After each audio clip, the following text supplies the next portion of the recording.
Hey, and welcome to 996 Al for the Uninitiated. This is an unedited YouTube vlog discussing everything Arizona Coyotes, and that's definitely not the result you want to see from Game 2. It's tied 1-1. Coyotes kind of got their buttons pushed a little bit. 4-2 victory for the Predators. I thought the Coyotes had a great first period despite being down 2-0 heading into intermission. They came out fast or controlling the play. They outshot the Preds by a lot, but just a couple, not to say fluky goals, just like goals that were undeserved by Nashville. They had that power play on a weak call on Taylor Hall, and Nick Bonino just turns around and blind fires it over Kemper's shoulder, which he was probably not ready for, and then Kessel mishandles a puck and Kemper's not ready for that also, and it squeezes by him. So they're down 2-0.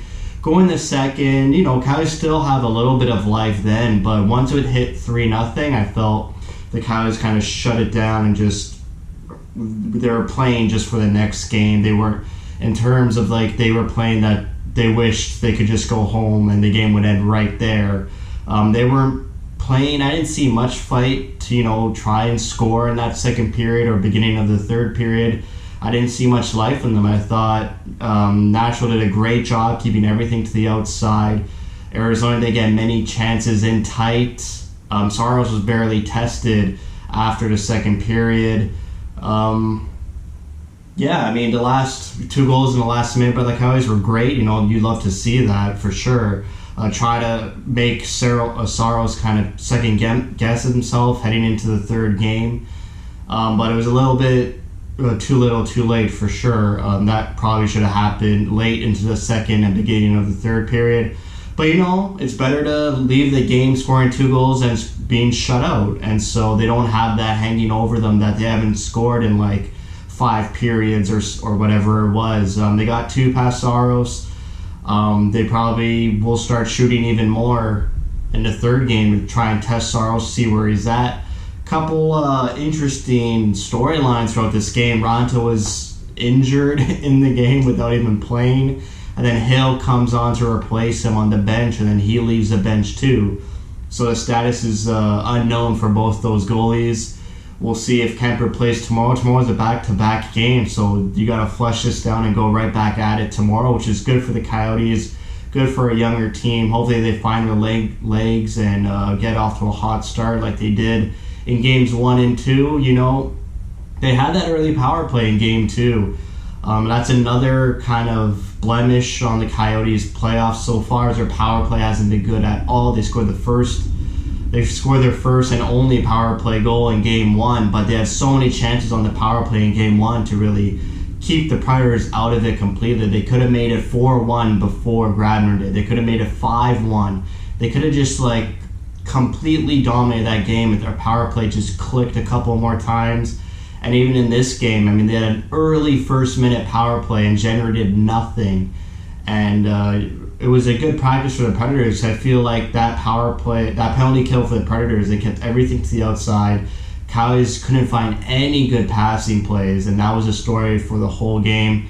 I gotta give credit to the Predators' defense, really shoring it up and really giving the Coyotes nothing. I thought the Coyotes' fourth line was generating the most offense out there. Keller looked good. Obviously, he scored. A big hit up from Keller too. But to be honest, not much of the Coyotes forwards really jumped off the page for me, but I felt that Derek Stepan looked completely out of gas and just out of juice that whole game. I'm not sure what's going on with him. He looks really slow and stiff and not like the other Coyotes forwards.